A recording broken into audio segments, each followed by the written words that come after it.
아, 특별한 성장 원리를 가지고 있는 그 대나무가 있습니다. 모소 대나무라고 하는데, 이 대나무는 중동 극동 지방에서만 자라는 이 대나무라고 합니다. 이 대나무의 특징은 농부가 씨를 뿌리고 계속 물을 줘도 4년 동안은 고작 3cm 정도밖에 자라지 않는다고 합니다. 그래서 그 나무를 모르는 사람 입장에서는 이 나무는 자라지 않는다, 이 대나무는 죽었다라고 생각을 한다고 해요. 보통 대나무는 잘 자라잖아요. 정말 쑥쑥 자라잖아요. 그런데 그 대나무 그렇게 자라지 않는다라는 거예요. 근데 문제는, 놀라운 일은 그 대나무가 5년째가 되었을 때입니다. 5년째가 되는 해 매일 30cm씩 자라기 시작합니다. 그리고 6주 만에 무려 15m에 이르게 된다라고 하는 거예요. 그래서 그 나무를 보면서 사람들이 너무 신기해하는 거죠. 4년 동안은 3cm밖에 자라지 않던 나무가 어떻게 이렇게 쑥 자랄 수 있는가라는 거예요. 그러면 그 전 4년 동안 그 모소 대나무에는 어떤 일이 일어난 것입니까? 바로 땅속 깊은 곳에 수백 평방미터의 깊은 뿌리를 내렸다라는 것이죠. 성장하지 않는 것처럼 보이고 또 아무 변화도 일어나지 않는 것처럼 보이지만 그곳에 성장하고 있었다라는 거예요. 그리고 뭔가 준비하고 있었다라는 것입니다. 보이지 않지만 자라고 있었습니다. 보이지 않는 깊은 뿌리가 그 나무의 높이를 결정하는 것이지요. 연탄길이라는 책의 저자인 이철환 작가가 쓴 위로라는 책이 있습니다. 어른들을 위한 동화책이라고 해서 참 읽기 쉬운, 그리고 참 감동적인 책인데, 거기에 보면 피터라는 이름으로 불려진 한 나비가 있습니다. 그 나비가 어느 날 키가 큰 나무를 만나게 됩니다. 그리고 그 키가 큰 그 나무를 향해서 이렇게 말해요. 나도 너처럼 키 큰 나무가 되고 싶어 라고 이렇게 묻습니다. 그랬더니 그때 키가 큰 나무가 피터에게 이렇게 대답합니다. 내가 진정으로 높이를 갖고 싶다면 깊이에 대해 먼저 고민해야 돼. 깊이를 가지면 높이는 저절로 만들어지는 거니까. 하늘로 행군하기 위해서 나무들은 맨손 맨발로 어두운 땅속을 뚫어야 하거든. 깊이가 없는 높이는 높이가 아니야. 깊이가 없는 높이는 바람에 금세 쓰러지니까. 깊이를 갖고 싶다면 높이에 집착하지 말고 지금 해야 할 일을 하며 묵묵히 걸어가면 돼. 깊이를 갖는다는 건 자신의 가능성을 긍정하며 어둠의 시간을 견디겠다는 뜻이니까. 나도 확신할 순 없지만 실패와 치욕을 통해 우리는 깊이를 배우는 것인지도 몰라 라고 말합니다. 우리의 관심은 언제나 얼마나 높이, 그리고 얼마나 많이에 관심을 갖는 것 같습니다. 그런 하나님은 얼마나 높이, 얼마나 많이가 아니라 얼마나 깊이에 관심을 두시는 분입니다. 그래서 하나님은 그 깊이를 위해 때로는 시간을, 때로는 사람을 통해 고난이란 이름을 사용하여 그를 이끌어 가십니다. 고난은 우리로 하여금 믿음의 뿌리를 내리게 합니다. 시간이라는 고난이, 사람이라는 고난이 자양분이 될 때 깊은 뿌리를 내리는 나무, 키가 큰 나무가 될 수 있는 것입니다.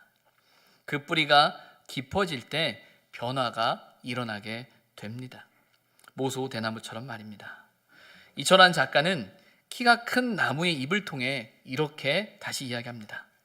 깊이를 갖는다는 것, 꽃을 피울 수 있는 당장의 씨앗을 열망하지 않고 씨앗을 품을 수 있는 토양을 만들어 놓는 거야. 토양만 있다면 꽃은 언제든지 피어날 수 있거든 이라고 이야기하죠.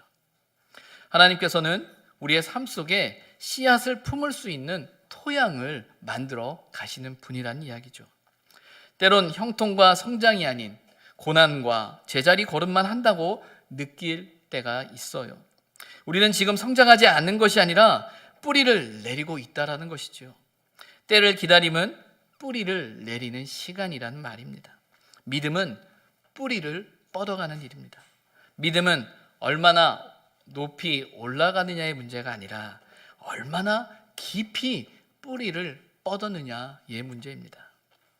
오늘 우리가 읽은 본문은 꿈을 해석하기 위해 바로 앞에 선 요셉의 모습과 그리고 바로의 꿈에 대한 이야기가 그려지고 있습니다. 말씀에 대한 이해를 위해 본문을 포함한 41장 1절부터 36절 말씀 전체를 우리가 함께 보아야 할 필요가 있습니다. 먼저 1절입니다. 1절을 보게 되면 41장 1절에 보게 되면 만 2년 후에 바로가 꿈을 꾸었다라고 되어져 있어요. 하나님께서는 철저히 하나님의 때와 하나님의 방법을 따라 일하시는 분이시죠. 그것은 우리가 전혀 예상할 수 없는 그 시간, 그리고 전혀 예상할 수 없는 만남, 그리고 전혀 상상도 못했던 그 방법을 통해 하나님의 일을 이루어 가시는 분입니다. 만 2년이라는 시간은 어떤 시간입니까? 그 만 2년의 시간은 앞선 40장 23절에 나와 있는 것처럼 술 맡은 관원장이 요셉을 기억하지 못하고 그를 잊은 이후의 만 2년의 시간입니다. 요셉은 술 관원장의 꿈을 해석하면서 너무나 확실했기 때문에 하나님께서 그 사람을 통해서 나의 억울함을 풀어줄 것이고 나를 이 옥에서 구해낼 것이라는 기대를 가졌어요. 그래서 술 관원장의 꿈을 해석하면서 그가 나를 풀어줄 수 있다라는 그 믿음 때문에 당신이 잘 되면 나를 꼭 기억해 주십시오 라고 부탁을 거듭합니다. 그러나 결과적으로는 술 관원장은 까맣게 요셉을 잊고 맙니다. 그렇게 잊혀진 것은 그에게 큰 아픔일 수밖에 없어요. 그리고 2년의 시간이 흐른 겁니다. 그 2년의 시간은 그에게 고통의 시간, 절망의 시간, 아픔의 시간이었을 거예요. 도대체 하나님이 살아계신가? 하나님이 일하고 계시는가? 왜 하나님께서 나에게 이렇게 하실까? 라는 반문의 반문을 거듭할 수밖에 없는 시간이었을지도 모릅니다. 사람의 기대와 그 가능성이 다 사라진 그런 시간이었어요. 요셉은 17세에 형들에게 팔렸죠. 형들에게 버림을 받았습니다. 그리고 이제 우리가 아는 것처럼 오늘 본문은 요셉의 나이가 대략 30세가 되었다라고 우리는 추정합니다. 다음 주에 보게 될 말씀 속에 보게 되면 30세가 되었을 때 그가 총리가 되었다라는 그 말씀 속에서 그 나이를 이렇게 역산해 보게 되면 대략 13년이라는 시간을 종으로서 또 옥살이를 하는 시간으로 그에게 그려진 거죠. 술 관원장에게 잊혀졌던 그때가 아마 28살이었을 겁니다. 한 28살 정도 되었다고 하면 17세에 팔려서 28살이 되었으면 한 10년이라는 시간일 거 아니겠어요? 10년이면 강산도 변한다라는 속담이 우리에게 있는데 결코 짧지 않은 시간이었겠죠. 10년의 시간을 버텼으니, 이만큼 버텼으니 이제는 하나님의 때가 된 거야 라는 생각이 그에게 들었을 거예요. 그러나 분명한 거는 그 시간은, 요셉이 원했던 그 시간은 하나님의 시간과 달랐습니다. 그리고 그가 2년이라는 시간을 더 보내야 했던 거죠. 아무것도 할 수 없는 시간이었어요. 도대체 어디에 소망을 두고 어디에 기대를 두고 어떤 일이 내게 일어나는가 상상도 할 수 없는 그런 시간이었을 겁니다. 그러나 하나님은 그 시간을 기억하시는 분이었습니다. 그리고 바로라는 사람이 꿈을 꾸었다라고 되어져 있습니다. 요셉이라는 삶의 무대에 갑자기 바로라는 사람이 등장하기 시작하는 겁니다. 사실은 바로는 애굽의 왕이죠. 옥살이를 하고 있는 요셉의 입장에서는 그저 술 관원장이라는 사람이 바로에게 자신의 억울함을 말할 수 있고 그 문제를 해결할 수 있는 사람 정도로 이해하고 있었는데 그 바로가 요셉이라는 삶의 무대로 등장하게 되는 겁니다. 하나님의 생각은 단지 술 관원장을 통해서 요셉의 억울함을 풀어주는 것이 하나님의 뜻이 아니었던 것 같아요. 하나님은 바로 앞에 요셉을 세우길 원하셨던 것입니다. 요셉과는 전혀 상관없는, 그리고 절대로 움직일 수 없는 사람이었는데 하나님께서 바로 그 바로를 움직이고 계시는 거예요. 하나님의 뜻은 우리의 생각과 스케일이 다른 것 같아요. 우리의 생각에는 이렇게 하면 될 것 같아, 이렇게 이 정도면 돼 라는 마음으로 살아갈지는 모르겠으나 하나님의 뜻과 하나님의 계획은 우리가 상상을 뛰어넘는 하나님의 계획 가운데 있음을 보게 됩니다. 그리고 9절입니다. 9절을 보게 되면 이제 술관원장이 등장해요. 그리고 술관원장을 통해서 요셉이 바로에게 청거됩니다. 본문을 보면 이런 생각이 들죠. 왜 이때인가? 왜 2년 전에는 그렇게 하지 못했었는가? 왜 2년이나 지나서 그 기억을 해내는가? 라는 생각을 하게 됩니다.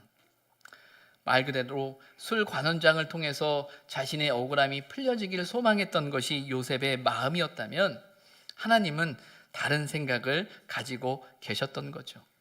아마 술관원장이 요셉을 기억했으면 옥에서는 풀려날 수 있었을 것 같아요. 그만큼 술관원장이 힘 있는 사람이었고 바로와 가까운 사람이었으니까요.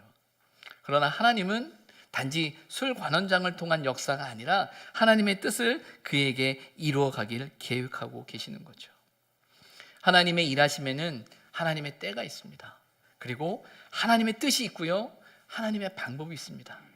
우리가 하나님을 믿는다라고 말할 때는 바로 하나님의 때, 하나님의 뜻, 하나님의 방법을 신뢰하는 것입니다. 우리의 생각대로, 우리의 뜻대로, 우리의 계획대로 내가 원하는 그때 되어지지 않아도 하나님이 일하심을 저와 여러분은 믿어야 하는 것이죠. 이제 요셉은 바로 앞에 서게 됩니다.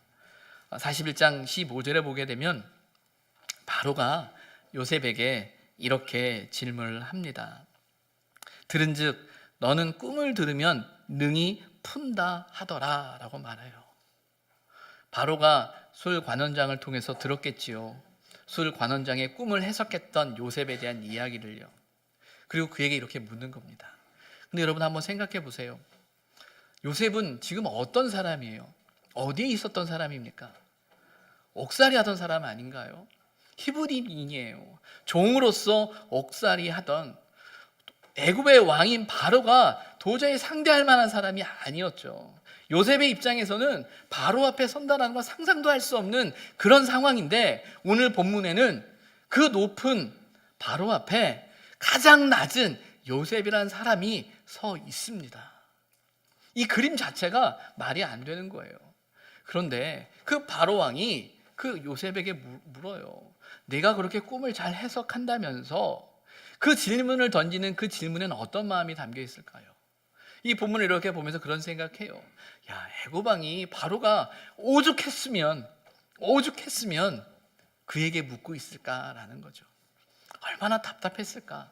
얼마나 그 마음에 그 궁금함이 있었길래 그 종을 세워서 그에게 묻고 있었을까라는 거죠. 하나님이 아니면, 하나님이 이끄심이 아니면, 하나님이 일하심이 아니면 도저히 그려질 수 있는 그림이 아니라는 거예요. 요셉의 입장은 어떻습니까? 요셉은 얼마 전까지만 해도, 조금 전까지만 해도 자기가 옥살이 하던 사람 아닌가요? 그런데 그가 바로 앞에 서 있습니다. 정말 말 한마디만 잘못하면 정말 죽을지도 모르는 그런 두려운 상황이고 걱정할 수밖에 없는 상황이에요. 근데 오늘 본문 속에 그려진 내용을 보게 되면 그런 두려움이나 그런 염려나 그런 걱정은 나타나지 않습니다. 이어지는 16절의 말씀 우리가 함께 읽었으면 좋겠습니다. 16절입니다. 요셉이 바로에게 대답하여 이르되 하나님께서 바로에게 편안한 대답을 하시리이다. 이 고백을 하는 요셉의 고백이 어땠을까요? 요셉의 호흡이 어땠을까요? 떨림도 있었지 않았을까라는 생각도 해보지만 그러나 그 고백은 전 담담한 고백이었을 것 같아요. 의미적으로만 보면 앞선 창세기 40장 8절에 술관원장과 떡 굽는 관원장에 대한 꿈을 해석하면서 그도 이렇게 이야기하죠. 해석은 하나님께 있습니다. 말 그대로 해석은 하나님이 하시는 겁니다 라는 고백이에요. 그런데 오늘 본문에는 내가 아니라 하나님께서 하십니다 라고 고백하고 있습니다. 앞선 40장 8절의 고백과 41장 16절의 고백 사이에는 똑같은 사람의 고백이라고 볼 수 있으나 똑같은 의미라고 말할 수 있으나 그러나 그 고백을 하고 있는 그 사람의 심정은 2년 전의 요셉과는 다를 거예요. 2년 전에도 그는 하나님의 일로 생각했어요. 하나님께서 이끄신다라는 확신이 있었었고요. 모든 환경과 모든 상황이 하나님이 인도해 주시는구나라는 그 믿음 가운데 술 관원장에게 자신의 형편을 말할 수 있었습니다. 그러나 결과적으로는 자신의 때가 아니었음을 알게 됐죠. 절망할 수밖에 없고 낙심할 수밖에 없고 도대체 왜 이러지? 아니 분명히 하나님이 하실 것 같았는데, 하나님이 일하시는 일인데 왜 이렇게 되지? 라는 그 질문이 그를 괴롭혔을 거예요. 그러나 요셉은 그 잊혀짐의 시간을 통해서 하나님의 뜻을 발견하게 됩니다. 잊혀짐이라는 건 그를 잊었더라 라는 그 한마디 속에 참으로 그게 절망도 있었지만, 그 잊혀짐 속에 하나님께서 요셉을 만져가시는 하나님의 손길을 경험하게 됩니다. 잊혀짐은 어떤 사람에게는 더 깊어짐의 기회로 이끄는 기회가 되기도 합니다.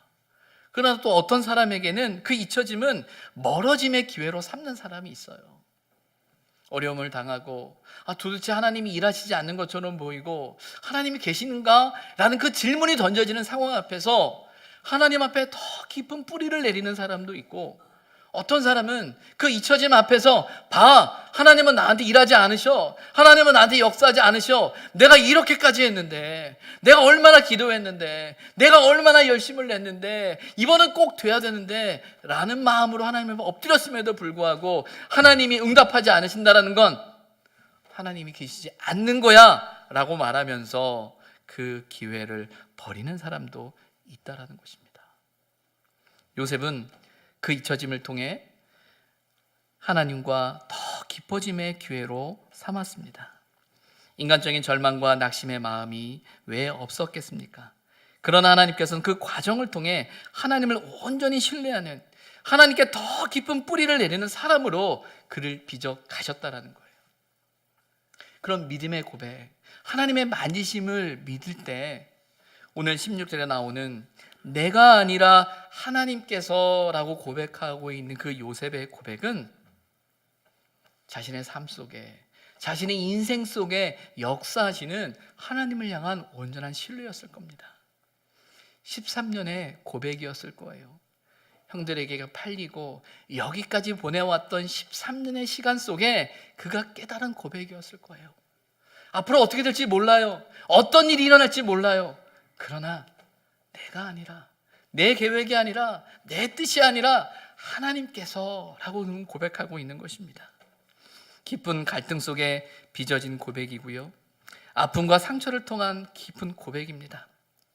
하나님은 바로 그런 요셉을 통해 하나님의 일을 계획하시고 하나님의 역사를 준비하시고 하나님의 뜻을 이루어가고 계심을 우리는 발견하게 되는 것이죠. 이제 그 때가 된 것입니다. 하나님의 때가 이르게 된 거예요. 25절과 32절에 보게 되면 요셉은 바로 앞에 바로의 꿈에 대한 해석을 하면서 이 말을 앞세웁니다. 25절은 이렇게 말합니다. 하나님이 그가 하실 일을 바로에게 보이심이니이다.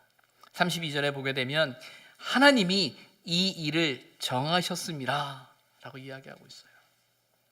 하나님께서 당신에게 하실 일을 보여주시는 겁니다. 하나님께서 이 일을 정하신 겁니다 라고 이야기하고 있는 거죠. 술 관원장에게 그의 꿈을 해석했을 때 그 꿈에 대한 확신 가운데 그는 자신의 형편을 호소했어요. 그 꿈을 해석을 통해서 자신을 생각했죠. 자신의 일을, 자신의 삶을 살폈죠. 근데 이제 요셉은 이 일이 철저히 하나님의 일이라고 고백합니다. 그 하나님의 일을 통해 내 삶을 도모하는 것이 아니라 그 일이 하나님의 일로, 하나님의 뜻으로, 하나님의 계획 가운데 되어지기를 그는 소망하고 있는 거예요. 고난은 과정입니다. 과정은 지나가는 것이에요. 그래서 고난에는 끝이 있습니다. 하나님의 때가 이를 때 하나님께서 반드시 움직이십니다. 하나님은요, 사람을 움직이시는 분이십니다. 하나님은 방법을 만들어내시는 분이시고요, 하나님은 환경을 이끌어 가시는 분이십니다. 도무지 우리가 상상할 수 없는 방법, 도무지 우리가 기대할 수 없는 그때 하나님의 역사가 저와 여러분의 삶 가운데 일어난다는 사실을 우리는 믿어야 하는 거예요. 내가 하는 것이 아니라 하나님이 하심을 믿는다면 저와 여러분의 삶은 어떠해야겠습니까? 우리는 하나님의 때를 준비할 수 있어야 합니다. 하나님이 일하심을 기다리며 그 때를 준비해야 되는 거예요. 그 때를 어떻게 준비합니까? 그것은 바로 저와 여러분이 믿음의 그 뿌리를 깊이 내릴 수 있어야 하는 거예요. 높이를 위해 깊이를 준비해야 하는 것입니다. 멀리 가기 위해 오늘이라는 시간을 준비해야겠지요. 그러면서 우리가 경험하는 그 삶의 깊은 고뇌의 시간이 더 깊은 뿌리를 내리는, 하나님을 향한 믿음의 뿌리를 내리는 그 기회의 시간으로 삼아야 하는 것입니다. 하나님께 몸부림치며 기도하는 그 시간은요, 마치 땅속 깊은 곳에서 뿌리를 뻗어나가기 위해 몸부림치는 그 몸부림과 같습니다. 때로는 도저히 그 연약함으로 뚫을 수 없는 것 같은 바위 앞에, 그 땅속 깊은 곳에서 그 생명력을 위해 몸부림치는 깊은 얇은 뿌리들을 우리는 알잖아요. 그들이 살기 위해 몸부림쳤던 것처럼 저와 여러분은 하나님의 일하심을 믿고 하나님 앞에 몸부림칠 수 있어야 되죠. 그 깊은 사투가 바로 저와 여러분을 성숙하게 하는 것입니다. 그리고 그 믿음의 깊은 뿌리를 내릴 때 우리가 하나 더 해야 될 일이 있어요. 그것은 무엇이냐면 잡초를 뽑는 겁니다. 잡초를 뽑는 거예요. 이대로 봄이 됐으면 좋겠어요. 빨리 여름이 왔으면 좋겠고 하는 생각이 듭니다. 미세먼지도 많고 하지만 그래도 빨리 꽃을 보았으면 좋겠고 저 옛들이 더 푸르러졌으면 좋겠다라는 생각을 합니다. 그러나 그 푸르러짐 앞에 또한 잡초도 많이 날 거예요. 그래서 또 저 잡초를 어떻게 다 뽑지? 라는 생각도 앞섭니다. 그러나 여러분, 깊은 뿌리를 내린다라고 할 때 반드시 잡초는 나요. 우리 안에 의심의 잡초가 생기고요, 불안의 잡초가 생기고요, 염려의 잡초가 생기고요, 고민에 이게 정말 가능한 일일까? 정말 되는 걸까? 하나님이 하시는 걸까? 라는 생각들이 우리에게 수없이 일어날 겁니다. 하나님의 일하심을 믿고 하나님의 행하심을 신뢰한다면 저와 여러분은 깊은 믿음의 뿌리와 함께 우리의 마음속에 일어나는 그 불신의 잡초들을, 염려의 잡초들을, 두려움의 잡초들을 뽑아낼 수 있어야 되죠. 그리고 그렇게 믿음의 자리를 지켜낼 때 반드시 하나님의 일하심의 역사를 우리는 경험하게 되는 것입니다. 이제 사순절이 시작되어집니다. 사순절은 주님의 고난을 깊이 묵상하는 시간이에요. 왜 고난을 묵상하라고 할까요? 도대체 왜 이 40일 동안은 고난을 묵상하고 우리가 고기도 먹지 말라고 그러는 것 같기도 하고 뭐도 하지 말라고 하는 것 같기도 하고 왜 이렇게 힘든 시간을 보내야 하지? 라는 생각이 들을 수도 있어요. 왜 주님의 죽으심을 이렇게 기억하라고 말할까? 라고 우리는 발문해 보기도 합니다. 그것은 하나님을 향한 깊은 믿음의 뿌리이기 때문입니다. 그 고난의 깊이를 온전히 알고 그 고난의 자리에서 우리의 믿음의 뿌리를 깊이 내릴 때 바로 거기에서부터 저와 여러분은 성숙할 수 있는 거예요. 그 뿌리가 깊어야만 우리는 자랄 수 있는 것입니다. 저와 여러분의 삶 속에 더 깊은 믿음의 뿌리가 필요한 곳은 어디입니까? 어두움 후에 빛이 올 것을 믿는다면, 그것이 진리임을 안다면 저와 여러분은 믿음의 뿌리를 내려야 합니다. 예수 그리스도의 이름으로 깊은 믿음의 뿌리를 내릴 때 바로 그 믿음의 뿌리를 통해 하나님께서 저와 여러분의 삶을 이끌어 가실 것입니다. 그 하나님을 신뢰하는 저와 여러분이 되기를 주님의 이름으로 부탁을 드립니다. 기도하겠습니다. 내가 아니라 하나님께서 하심을 이 시간 고백합니다. 하나님, 우리에게 은혜를 주셔서 우리가 경험하는 그 삶의 자리 속에 하나님을 향한 깊은 믿음의 뿌리를 내리는 은혜를 허락하여 주옵소서. 예수님의 이름으로 기도드립니다. 아멘.